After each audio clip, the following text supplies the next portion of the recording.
Nos últimos anos, o terceiro setor vem ganhando cada vez mais espaço no Brasil. Um levantamento feito em 2017 apontou que 11% da população brasileira realiza algum tipo de trabalho voluntário.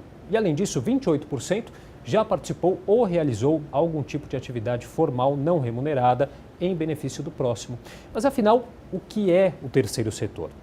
Bom, para entender um pouco mais sobre esse assunto, nós recebemos hoje a Nicole Hudmacher, que é assessora jurídica da Associação Paulista de Fundações. Tudo bem, Nicole? Tudo bem, Felipe. Obrigada pelo convite, pela oportunidade. Obrigado pela presença.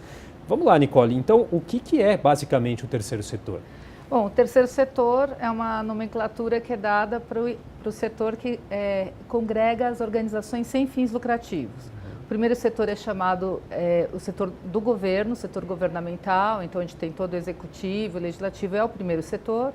O segundo setor, para as organizações com fins lucrativos, as empresas, o sistema financeiro, bancos. E o terceiro setor passou a ser denominado aquele setor que reúne as organizações que não têm finalidade lucrativa e tem como objetivo uma finalidade social, de atuar e ter suas atividades em prol com objetivo social em prol de uma sociedade mais justa e igualitária. Agora, o terceiro setor não é uma questão nova, né? Que tem aí, como você mesmo disse, essa questão da causa social aí como um dos principais objetivos, né, e desafios. Como que isso vem sendo trabalhado no decorrer dos anos? O terceiro setor, como você mesmo falou, também não é uma causa nova. Se você pensar um pouco em termos de história, a primeira Santa Casa de Santos, pouco depois de 1500, logo depois do descobrimento, entre 1600, já era uma entidade privada, sem fins lucrativos, mas com o objetivo de atender a população que necessitava de saúde e não tinha recursos para procurar algo pago particular. Então, assim, o terceiro setor, ele nasceu de muitos anos atrás e foi se desenvolvendo, é que ele não tinha esse nome. Ele criou mais força numa época de alguns anos atrás, anos 60 e 70, com a defesa dos direitos e garantias, dos direitos políticos. Então, foi quando criou uma robustez no sentido que a sociedade sentiu uma necessidade, a sociedade civil, de se reunir para ver seus direitos e garantias defendidas e colocadas como uma prioridade dos governos que, numa época que falou-se ditadura, em supressão de direitos. Então, assim, apesar de historicamente começar na área da saúde, com as Santas Casas no Brasil, ela criou mais força bem nessa época, 70, com os movimentos políticos. E com isso foi se ampliando e hoje a gente tem uma gama de entidades em vários setores atuando outras áreas em prol dessa finalidade social. Como conquistar esse engajamento das pessoas, né? Como que isso também tem acontecido, tem aumentado, inclusive em momentos de crise que a gente tem vivido? Tem aumentado. E o que você falou, em momentos de crise, a gente presta mais atenção no que é o terceiro setor. Por quê? Porque o governo não consegue atingir a demanda em lugares e espaços todos desse Brasil que tem uma extensão territorial fantástica, quer dizer, você não consegue atingir todos os cantos. E no momento de crise, onde as pessoas acabam perdendo os seus empregos, a sua base, o terceiro setor é aquele setor que vai amparar e dar uma condição, aliás, essa é a busca do terceiro setor, que dê uma condição de cidadania, civilidade e de uma sobrevivência com decência para a população, assim, que antigamente se falava carente, a gente fala em situação de vulnerabilidade, ou seja, das pessoas que necessitam desse atendimento e que não têm condições de se amparar, talvez nem em programas do governo e muito menos dos particulares. Então, o terceiro setor ocupou esse espaço por uma necessidade da própria sociedade.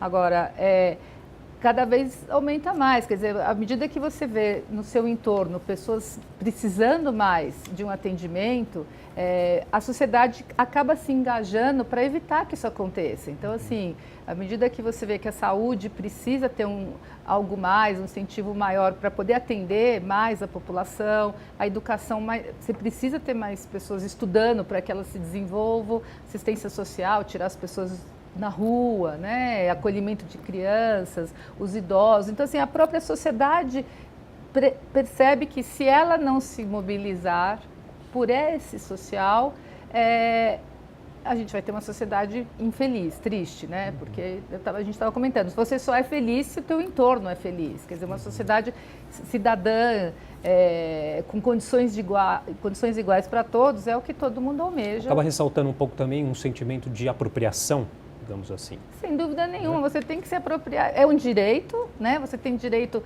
todo cidadão tem direito à educação, saúde, acolhimento, assistência social. E a sociedade civil falou assim, bom, se o governo às vezes não chega lá ou a pessoa não tem mais condições, nós, mesmos da sociedade civil, a gente precisa se mobilizar e dar essa condição, né? Então, é uma apropriação, sim. Tá certo. Bom, a gente vai fazer um rápido intervalo. A Nicole, ela continua com a gente no próximo bloco. Estamos de volta com o Jornal da Câmara e eu continuo conversando sobre o terceiro setor com a Nicole Rudmacher, que é assessora jurídica da Associação Paulista de Fundações. Nicole, qual que é a diferença entre ONG, OCIP, associação, instituto, que são termos muito usados, muito comuns, né, no terceiro setor? É lógico que isso é uma definição mais legal e jurídica do que efetivamente do dia a dia. Sob o aspecto legal e jurídico, você tem no terceiro setor ou associações ou fundações. Esse é o termo, assim, quando você procura a base legal da entidade do terceiro setor, ou ela é uma associação, que é uma reunião de pessoas, ou uma fundação, que é um patrimônio. Agora, historicamente, o terceiro setor, como eu falei daquela época, de alguns anos atrás, a Defesa de Direitos e Garantias, era chamada de ONG, que eram organizações não governamentais para defender esses direitos. Então, ONG é um termo que não é um termo legal, mas é um termo pelas quais as entidades do terceiro setor foram conhecidas desde o seu início. Já o OCIP, OS, essas outras são titulações. Então, você é uma associação que você pode ter um título de OS, quer dizer, uma qualificação que você vai buscar para conseguir um ou outro tipo de benefício fiscal ou de tratamento com o governo. Mas você tem, então, quando você pensa em terceiro setor, sobre a forma genérica, você fala de ONGs, ou você fala de organização da sociedade civil, que são as OSCs também, que é o nome que hoje se usa. E você, quando pensar em OCIP, OS, entidades filantrópicas, esses são títulos, são coisas que você vai buscar para ter algum tipo de incentivo ou de atuação. Então, assim, institutos, é uma forma de chamar associação. Eu acho que, assim, as pessoas às vezes ficam preocupadas de falar muito, isso é ONG, OCIP. Se falou em entidades sem fins lucrativos, com objetivo social, a gente está falando de terceiro setor. Tá certo. E agora, quais as mudanças aí que o terceiro setor tem passado por conta aí de uma gestão mais eficiente, mais profissional? Então, assim, eu acho que a busca da profissionalização e de uma gestão com governança é o que vai garantir o desenvolvimento do terceiro setor nos próximos anos. A entidade que eu trabalho, que é a Associação Paulista de Fundações, que reúne fundações, não associações, mas só fundações, mas atua no terceiro setor, a gente tem trabalhado fortemente com a divulgação dos programas de integridade ou de compliance, porque as entidades representativas, inclusive a Associação Paulista de Fundações, entende que com transparência, com governança, com profissionalização da gestão, é que você vai conseguir demonstrar para a sociedade como um todo que as organizações da sociedade civil são entidades que vale a pena trabalhar, vale a pena doar e vale a pena dedicar um tempo para você ter uma sociedade mais justa. E nada mais confiável do que se você olhar uma entidade que você tem uma causa de afinidade e que você possa, num site dessa causa, você conhecer todos os números, os doadores, quanto dinheiro público entrou, como a forma que foi utilizado, ou que você possa chegar na entidade e ter esse conhecimento, você saber quem é a diretoria. Então, assim, é um trabalho de profissionalização da gestão, e de incentivo às regras de transparência e de confiabilidade. Você ter canais para você poder se certificar que se trata efetivamente de uma entidade que busca o bem social e que vale a pena estar ao lado dela, vale a pena você se engajar e participar. Tá certo, queria agradecer a participação então da Nicole Rudmacher, que é assessora jurídica da Associação Paulista de Fundações, conversando com a gente hoje um pouquinho sobre o terceiro setor. Nicole, muito obrigado pela participação. Eu que agradeço a oportunidade, falar do terceiro setor é sempre muito bom. Tá certo. Obrigada, viu?